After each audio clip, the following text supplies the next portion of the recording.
ညားတကောင်ရန်ရဲ့တိတ်ဆိတ်မှုတွေမှာမက်ကီနဲ့တူတူလိုက်ခဲ့ဖို့အဆင်သင့်ဖြစ်ပြီလားအခုပဲမီးတွေကိုမိတ်ကိုကြိုက်ဆုံးဆောင်လေးကိုခြုံပြီးတော့အမရဲ့လက်ကိုမြဲမြဲဆွဲရလိုက်ပါ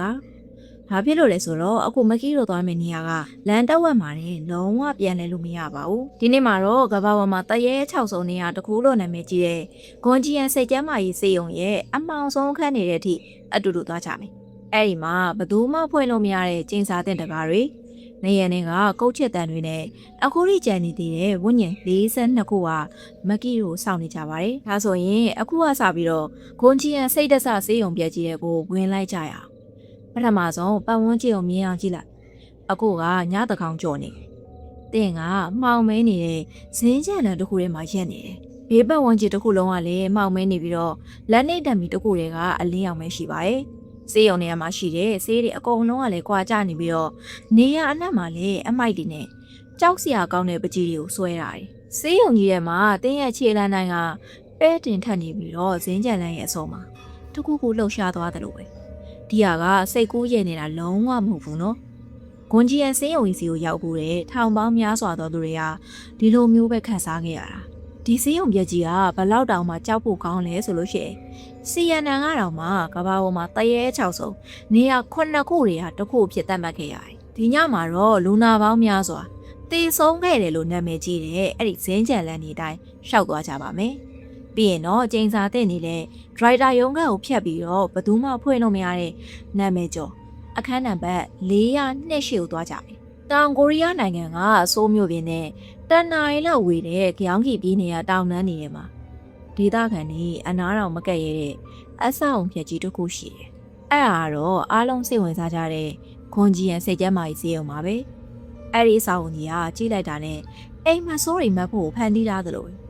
တောအုပ်ထဲမှာတီးတန့်ဖြစ်နေတဲ့3ဓာတ်တိုက်ကွန်ကရစ်အဆောက်အုံကြီးရဲ့သွားရတဲ့လမ်းကလည်းမွေးတကောင်လိုမျိုးတွန့်လိမ့်နေတဲ့တောင်ပတ်လမ်းလေးဘက်မှာတော့စိတ်မလုံသလိုခံစားရတာညဘက်ဆိုရင်တော့ပြောမနေနဲ့တော့ဒီစေးုံကြီးတွေကနေအခုချစ်ချင်းတယောက်ယောက်ပဲပြေးထွက်လာတော့မလို့လို့ကိုယ့်ကိုပဲဂိုးလာချိုးတော့မလို့လို့ခံစားရတာတကယ်တော့ဒီစေးုံကြီးက1980ခုနှစ်ကျော်ကနေ1990ခုနှစ်ပတ်ဝန်းကျင်အထိပါမန်တိုင်းလည်ပတ်ခဲ့တာပါကြည့်ရတဲ့လောက်ကတော့ရိုးရိုးတန်းတန်းစိတ်ကျမ်းမာရေးစေးုံတစ်ခုပဲဆရာဝန်နဲ့နတ်မာတွေစေးုံပစ္စည်းတွေအစုံလင်းနေပေါ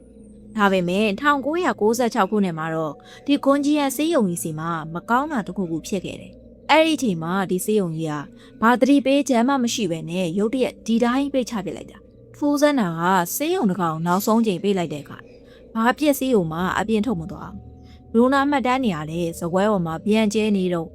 ့စေးဘက်ဆိုင်ရာပစ္စည်းတွေကလည်း3လက်စအတိုင်းရှိနေတော့ပဲ။လူနာကလေးတွေကလည်းပြန်မလာတော့မဲ့လူနာတွေကိုစောင့်နေတယ်လို့ဒီအတိုင်းခင်းတာတော့စေးပလင်နဲ့လူနာတွေရဲ့အဝတ်စားတွေဓာတ်ပုံတွေစေးရုံတုံပစ္စည်းတွေအကုန်လုံးကဒီအတိုင်းကြံခဲ့တာလူတွေအားလုံးကရုတ်တရက်ကြီးပျောက်ကွယ်သွားတယ်လို့မျိုးပဲအဲ့ဒီချိန်ကစပြီးတော့ဒီလိုမျိုးဂွန်ဂျီယန်စေးရုံကြီးကတရဲရန်ချောက်တယ်စေးရုံကလူတွေကဘလို့ဖြစ်ပြီးတော့လက်စားဖြောက်ခံလိုက်ရတာစတဲ့လူတွေပြောကြတဲ့ဗဇက်ရာဇဝင်တွေ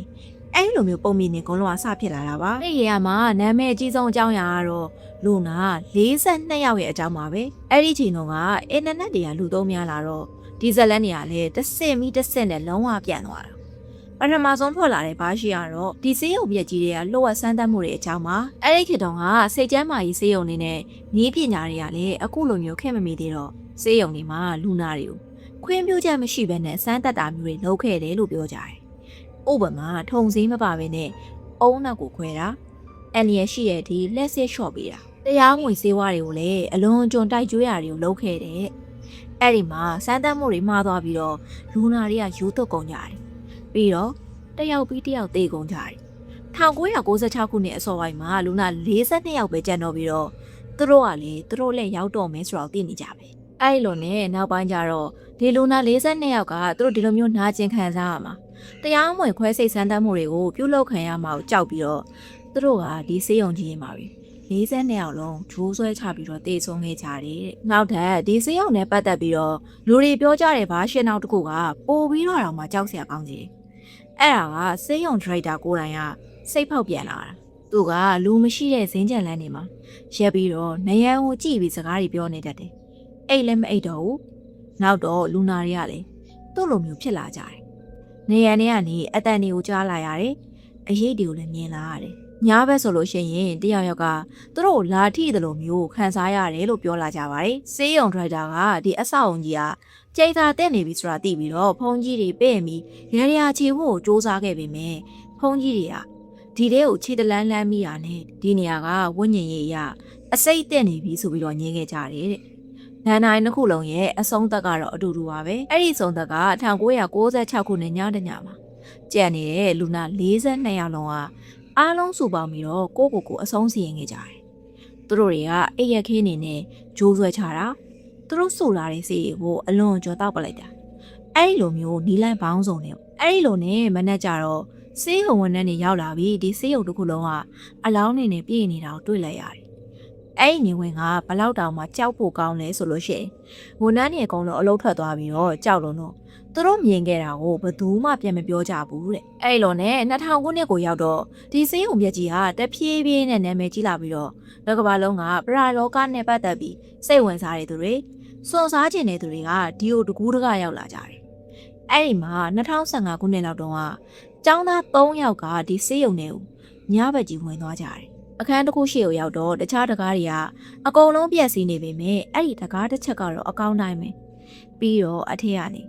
တကူကိုကျမ်းမြင်ပေါ်မှာတရွတ်တိုက်ဆွဲနေတဲ့အတန်ကိုလည်းကြားခဲ့ရတယ်။ပြီးတော့အသက်ရှူတဲ့နီးတိုးလေးကပ်ပြီးတော့ပြောနေတဲ့အတန်တွေကိုကြားရပြီးတော့တကားကိုအထက်ကနေတယောက်ကအားပြင်းပြင်းနဲ့ဝုန်းကနေစောင့်ကန်လိုက်သလိုဖြစ်သွားတာ။အဲ့ဒီမှာဒီကျောင်းသားတွေကသူတို့အနောက်ကိုတစ်ချက်တောင်လှည့်မကြည့်ပဲနဲ့ဖနှောက်နဲ့တင်မှာသားရဲကြအောင်ထွက်ပြေးခဲ့ကြရတယ်တဲ့။ဒါနဲ့ဒီနေရာမှာအမတခုသတိပေးပြရစီ။ဂွန်ကြီးကဆေးရုံနဲ့ရောက်ပြီဆိုလို့ရှိရင်မှန်လင်းကိုလုံးဝမကြည့်ပါနဲ့။ဘာဖြစ်လို့လဲဆိုတော့ဆေးရုံတွေကမှန်နေရတန်မဏိပြားတွေနဲ့လှုပ်ထားတာပါ။အဲ့ဒီမှန်နေထဲမှာဝိညာဉ်တွေပိတ်မိနေတယ်လို့လည်းပြောကြတယ်။တကယ်လို့အသင်ကအဲ့ဒီမှန်တွေကိုကြည့်မိလိုက်တာနဲ့မှန်နေရဝိညာဉ်ကကြည့်မိတဲ့သူရဲ့ပုံရိပ်ကိုဆွဲယူထားလိုက်ပြီးတော့အိမ်ပြန်တဲ့အခါတဲနဲ့တူလိုက်လာလိမ့်မယ်တဲ့အဲ့တော့တင်းရဲ့အနောက်မှာတရားရောက်အမြဲပါနေတယ်လို့မျိုးခန်းစားခြင်းတော့ဒီမှန်တွေကိုကြည့်လိုက်လို့ရပါတယ်နောက်ထပ်စွန်စားသူတယောက်ရဲ့အတွေ့အကြုံမှာတော့ဒီလူကကရိယာတွေအစုံအနေနဲ့ဒီစေးရုံမြေကြီးရဲ့မှာတညာလုံးနေရတာအဲ့လိုနဲ့ည3နာရီလောက်ဒရိုက်တာရုံးခန်းထဲကိုအဝင်မှာသူ့ရဲ့ဆက်တွေဓမီတွေဖုန်းတွေအကုန်လုံးကတပြိုင်တည်းကိုပြတ်သွားတယ်အဲ့ဒီချိန်မှာပဲအမောင်ထဲမှာသူ့ရဲ့အနောက်ကနေခြေတံတွေတဖြည်းဖြည်းနီးလာတာကိုကြားခဲ့ရတယ်တဲ့။နောက်ထပ်ဒီစေးရုံပြက်ကြီးတွေကိုစော်စားဝင်သွားတဲ့သူက2014လောက်တုန်းကရုပ်တံအဖွဲ့နဲ့နက်ကတော့အဲ့ဒီနက်ကတော့ကြီးကစေးရုံတွေကိုခြေချလိုက်တာနဲ့မျက်နှာတစ်ခုလုံးကဖြူဖက်ဖြူရိုကြီးဖြစ်သွားပြီးတော့ကိုချစ်ချင်းထွက်သွားကြ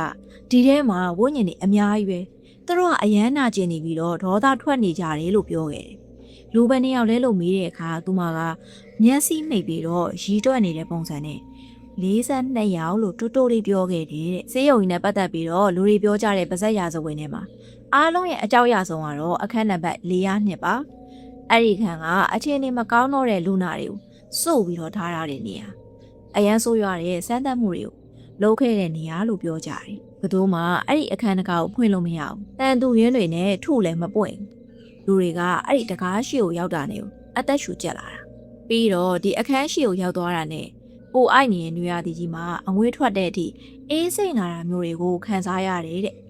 တကယ်တော့ဒီအခန်းနံပါတ်402ထက်အခန်းနံပါတ်206ကပိုပြီးတော့မှကြောက်ဖို့ကောင်းပါတယ်လူတွေပြောကြတာကတော့အဲ့ဒီခန်းကစေးရုံပိုင်ရှင်ကလူနာတွေကိုညှဉ်းပန်းနှိပ်စက်တဲ့အခန်းတဲ့စွန်သားသူတွေကအဲ့ဒီအခန်းသားရောက်လို့ရှိရင်ကဲကြပါထွက်ပေးရစီဆိုတော့တိုးလေးတောင်းပန်တဲ့အတန်နေနဲ့နေရန်တွေကိုကုန်းချစ်နေတဲ့အတန်တွေကိုကြားရတတ်တယ်အဲ့ဒါနဲ့ပတ်သက်ပြီးတော့2019ခုနှစ်မှာYouTuberအဖွဲ့တစ်ဖွဲ့ကတကားကိုဖျက်ဆီးဖို့စ조사နေတော့ခေါင်းဆောင်ဖြစ်သူကရုတ်တရက်ကြီးအနောက်ကိုလွန်းထွက်သွားပြီးတော့မင်းတို့မကြောက်ဘူးလားအထဲမှာတယောက်အော်နေတယ်လို့အော်ပြောခဲ့တာမျိုးလည်းရှိပါတယ်ဒါဆိုရင်ဒီစေးရုံကြီးနဲ့ပတ်သက်ပြီးတော့လူပြောများတဲ့ဗဇက်ရာဇဝင်တွေကိုပြောပြပြီးပြီဆိုတော့အခုစိတ်ဝင်စားဖို့အရန်ကောင်းတဲ့အပိုင်းအောင်ရောက်ပါပြီဒီပုံမြင်နေလူ42ယောက်တည်တာအခန်း400နဲ့မှတရေရန်6တာဒီလိုမျိုးကြောက်စရာပုံမြင်တွေကိုကြားပြီးပြီဆိုတော့အမှန်တရားကဘာဖြစ်မလဲတကယ်တော့တရားဝင်မှတ်တမ်းတွေအရကွန်ဂျီယန်စေချမ်းမာကြီးစေးုံကြီးမှာဘာမှမဖြစ်ခဲ့ပါဘူးအားလုံးပဲအံ့ဩသွားကြပြီမှတ်လား တကယ်တော့ဒီစေးရုံကြီးပိတ်ရတဲ့အဓိကအကြောင်းရင်းကတော့မိန်းလာစနစ်ကြောင့်ပါအဲ့ဒီခေတ်တုန်းကရေညစ်ညမ်းမှုကာကွယ်ရေးဥပဒေတဲ့အရစေးရုံကြီးထဲမှာဈေးကြီးရဲ့မိန်းလာစနစ်တစ်ခုကိုတက်ဆင်မှုလိုအပ်လာတယ်အစာအုပ်ပိုင်ရှင်နဲ့စေးရုံဒရိုက်တာကဘသူပတ်စံဆိုင်မလဲဆိုတာညင်းကြရင်လည်းဒီစေးရုံကိုပိတ်ပစ်လိုက်ရတာပါအဲ့ဒီတော့လူတွေပြောနေကြသလိုမျိုးလူနာ42ယောက်စုပေါင်းတည်ဆုံးမှုဆိုတာလည်းမရှိပါဘူးတကယ်တော့လူနာတွေကိုတခြားစိတ်ဒသစေးရုံစီကိုစနစ်တကျပြောင်းရွှေ့ခဲ့တာဖြစ်တဲ့အကြောင်းမှတ်တမ်းနေလည်းရှိပါတယ်ဒရိုက်တာကလည်းယူမတော်တယ်လို့ကိုလည်းတတ်မသိပါဘူးကိုကအဲ့ဒီစေးရုံပိတ်လိုက်ပြီးတော့တခြားနေရာမှာစေးရုံအစ်စ်ဖွင့်ပြီးဆရာဝန်အဖြစ်နဲ့ဆက်လက်လုပ်ကိုင်ခဲ့တာပါပြီးတော့လူတွေအရန်ကြောက်ကြတဲ့အခန်းနံပါတ်402ဆိုတာလည်းတကယ်မရှိပါဘူးကွန်ဂျီယန်စေးရုံကြီးက3တက်ပဲရှိတာ4တက်မြောက်ဆိုတာမရှိဘူး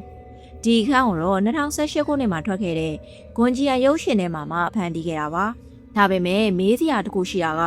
အမန်တရားကဒီလောက်ထိရိုးရှင်းနေလို့ရှိရင်ဘာဖြစ်လို့စေးရုံပြက်ကြီးရဲ့ကိုဝင်ခဲ့ကြတဲ့ထောင်ပေါင်းများစွာသောလူတွေကဒီနေရာထဲမှာထိုးစမ်းတာတွေကိုဘာဖြစ်လို့ကြုံခဲ့ရတာလဲဘာဖြစ်လို့ဒီအစာအုပ်ကိုဖြိုချခဲ့တဲ့အလုပ်သမားတွေကညဘက်ကိုအလုံးမလို့ရေးကြရလဲဖြစ်နိုင်တာကတော့လူတွေပြောကြတဲ့ဗဇက်ရာဇဝေနေပတ်ဝန်းကျင်အငွေသက်တွေနဲ့ကြောက်စိတ်တရားပဲဒီ6လက်မှုတွေကိုဖန်တီးနေရဖြစ်နိုင်ပါတယ်ဒါမှမဟုတ်အမတို့သိပ္ပံနည်းကြရှင်းပြလို့မရတဲ့တခုခုကအဲ့ဒီမြေနေရာမှာကြံ့ခဲ့တာလားဒီနေရာမှာတကူထပ်ပြီးတော့စဉ်းစားစရာရှိတာကဂွန်ဂျီယန်စေးရုံပြက်ကြီးဟာတောနက်ထဲမှာတီးတန်းရှိနေတဲ့အဆောက်အဦတစ်ခုပါဒါပေမဲ့လူတွေမသိကြတဲ့အချက်တစ်ခုထပ်ရှိသေးတယ်အဲ့ဒါကတော့ဒီစေးရုံဆောက်ခဲ့တဲ့မြေနေရာပါပဲဒေသခံတွေရဲ့ပြောကြားချက်အရဒီစေးရုံဆောက်ထားတဲ့မြေကဂျပန်ခေတ်တုန်းကအသက်ခံခဲ့ရတဲ့ကိုရီးယားတော်လှန်ရေးစစ်သည်တွေရဲ့အလောင်းတွေကိုစုပ်ပုံမြုပ်ခဲ့တဲ့တင်းချိုင်းဟောင်းတစ်ခုဖြစ်နေခဲ့တာတဲ့အဲ့ဒီမကြွမလို့သေးတဲ့နာနာဘာဝတွေရဲ့အညိုးတွေပေါ်မှာဒီစိတ်ကျမ်းမာရေးစေးရုံကိုသွားဆောင်မိခဲ့တာဒါကတော့ကမ္ဘာတရေ6ဆုံးလို့သတ်မှတ်ခံထားရတဲ့ဂွန်ဂျီယန်စိတ်ကျမ်းမာရေးစေးရုံမြက်ကြီးရဲ့အကြောင်းပဲဖြစ်ပါတယ်ဒီဗီဒီယိုလေးကိုလည်းအားလုံးပဲသဘောကျမယ်လို့မျှော်လင့်ပါတယ်နောက်ထပ်အဖြစ်အမှန်မှုပင်းအကြောင်းတွေစိတ်ဝင်စားစရာအကြောင်းတွေကိုတင်ဆက်ပေးသွားမှာမို့လို့ channel လေးကို subscribe လုပ်ခဲ့ကြဖို့မမေ့ကြနဲ့ဦးနော်